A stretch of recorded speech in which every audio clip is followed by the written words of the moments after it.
안녕하세요. 저는 쇼잉닥터 성형외과 전문의 김국현 원장입니다.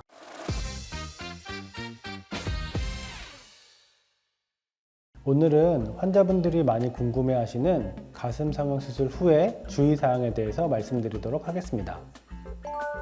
환자분들이 서울에서 오시는 분도 있고 서울에서도 가까운 곳도 있고 먼 곳에서 오시는 분들도 계시고 저희 병원 같은 경우는 지방에서 오시는 경우도 많기 때문에 환자분들에게 무조건 입원을 권하지는 않지만 하루 정도 입원하는 것이 환자분들에게 도움이 될 수도 있습니다. 마취가스가 빨리 빠지고 배출이 되려면 밖에서 조금씩 돌아다니는 게 많이 도움은 되지만 돌아다니는 것 자체가 조금 힘이 들고 왔다 갔다 하는 게 힘들다면 하루 정도 입원하는 것이 나쁘진 않습니다. 수술 후에 회복이 아주 오래 걸리지 않기 때문에 당연히 당일 퇴원을 해서 집에서 자고 오셔도 큰 무리 없이 회복하실 수 있습니다. 환자분들께서 피주머니를 할 거예요? 아니면 피주머니를 했어요? 라고 말씀해 주시면 많이 걱정들 하시고 수술해서 피가 많이 났나 보다 라고 걱정하시는데요. 실제로 성형외과에서 피주머니를 쓰는 이유는 꼭 피가 많이 나서 쓰는 것은 아닙니다. 수술 방법에 따라서 물로 많이 씻어낼 수도 있고 실제 환자가 피가 많이 나는 경우라고 할지라도 지금은 여러 가지 방법으로 완벽하게 지혈을 할 수 있기 때문에 피주머니가 꼭 필요한 것은 아닙니다. 그럼에도 피주머니를 하는 경우는 물로 많이 씻어내는 경우 혹은 수술 후에 공간을 빨리 닫아줘서 아름다운 가슴을 만들고 붓기를 빨리 빼주려고 하는 경우에는 피주머니를 차기도 합니다. 저희 병원 같은 경우는 10명 내지는 20명 중에 1명 정도 차게 되는데요. 수술 후에 피주머니가 있다고 해서 수술이 아주 어려웠거나 피가 많이 나는 건 아니기 때문에 너무 걱정하지 않으셔도 되겠습니다. 가슴 수술 후에 자주 오시면 자주 오실수록 좋을 수는 있습니다. 저희가 수술 후에 붓기를 빼는 레이저나 붓기를 빼는 주사도 드리기 때문에 수술 후의 관리가 무엇보다 중요하다고 할 수 있겠습니다.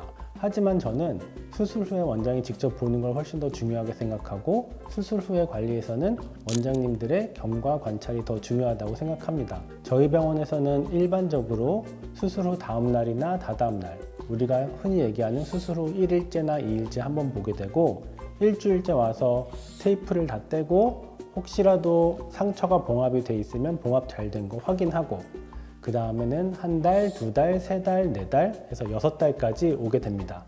보통 6개월이 지난 후에는 가슴이 완성된 모양을 갖추기 때문에 특별한 불편함이 없으십니다. 하지만 가슴 수술의 보형물은 파열률이 아주 낮다고 하더라도 0%는 아니기 때문에 1년 내지는 2년마다 한 번씩 오셔서 초음파 검사를 받으시는 게 좋겠습니다. 처음에 말씀드린 것처럼 수술 후에 봉합이 있습니다. 하지만 최근에는 여러 가지 방법으로 봉합을 하게 되는데요. 최근에 많은 연구에 따르면 실제로 안 녹는 실로 봉합을 하는 것도 좋은 방법이지만 녹는 실로 층층 봉합, 안쪽에서부터 여러 겹으로 봉합을 하고 바깥쪽에는 인체 접착제를 사용해서 봉합을 하는 것도 큰 무리가 없다고 발표되고 있습니다. 물론 수술의 결과도 흉터의 결과도 큰 차이가 없습니다. 따라서 저희 병원에서는 거의 모든 경우에서 인체 접착제를 사용해서 실밥을 푸는 경우는 없습니다.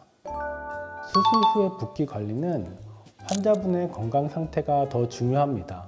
저희가 실은 붓기 빼는 주사도 맞고 붓기 빼는 레이저 치료도 하고 고주파 치료도 하게 됩니다. 이 모든 것이 환자의 결과, 환자의 경과 상태를 훨씬 더 좋게 또 빠르게 도와주는 것이 되겠지만 실제로 건강한 환자분들은 한 달, 두 달 내로 거의 다 붓기가 빠지게 되고 두 달 이후부터는 가벼운 운동, 그 다음에 가벼운 움직임이나 조금 무거운 걸 들 수 있을 정도로 대부분 많이들 회복하십니다. 환자분들이 인터넷에서 보고 오셔서 또 아니면 커뮤니티에서 보고 오셔서 앉아서 자야 된다, 옆으로 누우면 안 된다 이런 거 많이들 물어보시는데요. 실제로는 환자분들에게 제가 추천드리는 거는 가장 편하게 그 다음에 가장 안전하게 잘 수 있는 게 가장 좋습니다. 하지만 환자분들께서 저에게 말씀하실 때도 완벽하게 누워서 자게 되면 일어날 때 가슴에 힘이 들어가고 일어날 때 많이 힘들다고 말씀해 주시거든요. 그래서 보통의 경우에서는 상체를 살짝 높인 한 15도에서 20도 정도 높인 상태로 잠을 주무시면 옆으로 내려서 일어나거나 옆으로 돌아서 일어나기 편하기 때문에 그 방법을 추천드리고 있습니다. 앞에서 말씀드린 것처럼 봉합은 인체 접착제로 다 봉합이 되어 있고 그 위에는 방수 테이프가 한 번 더 붙어 있기 때문에 실제로 땀을 많이 흘리거나 아니면 비를 맞거나 물에 젖어도 상처가 젖어서 안으로 염증이 생길 일은 없습니다. 따라서 걱정하지 않으셔도 되겠는데요. 저희가 수술 후에 모양을 잘 갖추려고 한 일주일 정도는 테이핑을 해놓습니다. 실은 이게 조금 간지럽기는 하지만 저는 이게 모양을 잡는 데 많은 도움을 준다고 생각하거든요. 또 이 테이프는 붓기를 빼는 데도 큰 도움이 됩니다.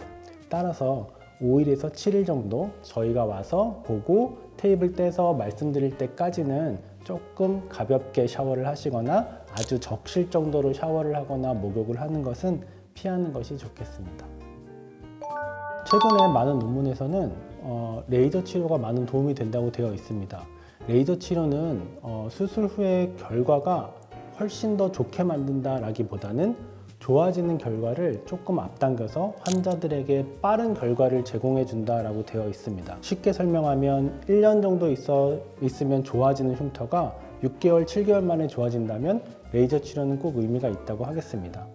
한 달에 한 번씩 와서 5개월에서 6개월까지 레이저 치료를 받고 환자분들께서 집안에서 하실 때에는 흉터 테이프나 흉터 연고를 바르시는 게 좋은데 최근의 논문에서는 흉터 연고도 좋지만 흉터 테이프를 오랜 시간 붙여놓는 게 훨씬 더 도움이 된다고 되어 있습니다. 실은 환자분들의 흉터가 가족이, 친구가 봐서 잘 모르겠다 하면 되게 좋은 형태죠. 그 정도까지 되면 좋다라고 말씀드릴 수 있는데 완전히 없어지지는 않습니다. 제가 환자분들한테 절개선을 추천드릴 때 다른 사람이 봐서 모를지라도 본인은 그 흉터를 알고 본인은 그 흉터가 보일 수밖에 없기 때문에 덜 신경 쓰이는 부위에 흉터를 남겨야 훨씬 더 만족도가 좋다고 말씀드립니다. 저희가 한 달에 한 번씩 6개월 정도를 경과를 보게 되는데요. 실은 보정 속옷의 장점은 환자가 많이 움직여도 가슴 모양이 많이 변하지 않고 우리가 수술한 대로 그 공간을 유지해주는 장점이 있거든요. 그래서 저는 보정 속옷이 조금 불편하더라도 한 달에서 2달 이렇게 유지하는 걸 추천드립니다. 두 번째로 와이어가 있는 속옷 자체가 나쁘지는 않습니다. 어떻게 보면 보정 속옷처럼 아주 좋은 역할을 해줄 수가 있는데요. 실제로 지금 많은 와이어가 있는 속옷들이 조금 모아주는 모양을 잡기 때문에 바깥쪽에서 조금 좁아지고 위로 조금 올라가고 이런 모양을 잡을 수가 있습니다. 따라서 매달 볼 때마다 어떤 브래지어가 좋아요, 어떤 브래지어 했으면 좋겠어요 라고 제가 추천드리고 일반적으로는 보정 속옷은 한 달에서 2달, 와이어가 있는 속옷은 5개월, 6개월부터 착용하게 됩니다. 수술 초기에 엎드리는 자세가 보형물을 누르고 체중이 거기에 더해지게 되면 보형물은 바깥쪽으로 빠지거나 안쪽으로 이동할 수 있습니다. 실제로 그렇게 되는 환자분들이 많지는 않지만 최근에는 필라테스, 요가 이렇게 운동들을 많이 하시니까 본인의 몸무게로 누르는 정도의 자세는 보통 5개월, 6개월 공간이 다 만들어지는 시기 환자분들에겐 제가 이제 피막이 얇게 완전히 만들어졌으니까 조금 엎드려도 돼요 이렇게 말씀드리는데요. 그 시기는 일반적으로 5개월, 6개월 정도 되겠습니다. 환자분들이 최근에는 많이 바쁘시니까 또 학생들도 계시는데 학생들도 스케줄이 조금 빡빡하다 보니까 금요일날 수술하고 월요일날 출근하고 월요일날 학교 가고 집안일하고 이런 걸 많이 물어보시는데요. 실제로 환자분들 보면 한 3, 4일만 쉬어도 일반적인 생활을 할 수 있는 것 같습니다.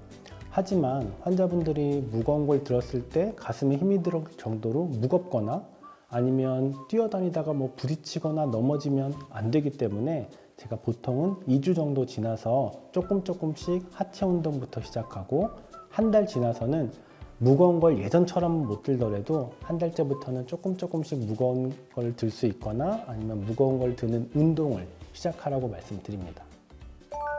하품이나 기침 이런 경우에는 대부분 대흉근을 늘려주는 스트레칭 되는 운동의 역할인데요. 우리나라에서는 보형물이 근육보다 아래 들어가는 경우가 훨씬 더 많기 때문에 수술 직후에는 이런 동작 자체가 대흉근을 눌러주고 조금 불편할 수밖에 없습니다.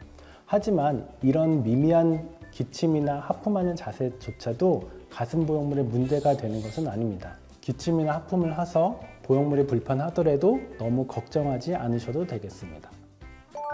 환자분들한테 수술 후에 2주까지가 꼭 중요한 시기다 이렇게 말씀드리는데요. 실제로 저희가 1주째 보고 2주째 보고 하지만 보통의 경우에서 2주 정도 되면 많이 아물고 편한 시기입니다.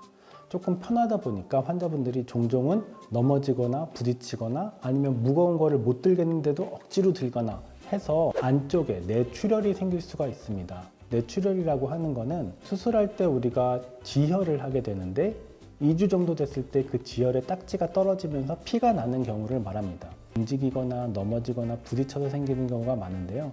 그럴 때는 환자분들이 이상 증상으로 한쪽 가슴만 부풀고 한쪽 가슴만 아프게 되거든요.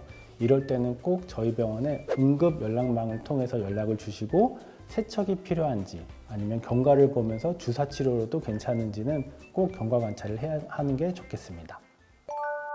오늘은 가슴 성형 후에 가장 많이 물어보는 질문들에 대해서 대답해보는 시간을 가져보았습니다. 많은 도움이 되셨길 바랍니다. 지금까지 쇼잉 닥터 성형외과 전문의 김국현 원장이었습니다. 감사합니다.